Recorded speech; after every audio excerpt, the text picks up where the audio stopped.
Potentially, wait, possibly a new puppo. Yep. Why are you panting so hard?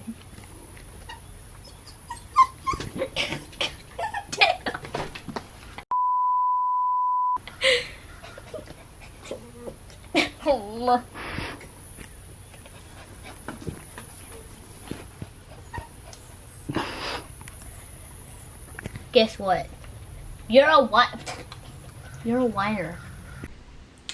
So I think that little husky slash German Shepherd mix that you just saw is our new puppy. Michael and Hannah a few days ago went riding on the side by side like down the road, and they found that dog and picked it up, and now it stays here. Either yesterday or the day before, Hannah and my mom went to go see if it belonged to anybody, and I guess it didn't because they said that nobody wanted it or it didn't belong to who they asked.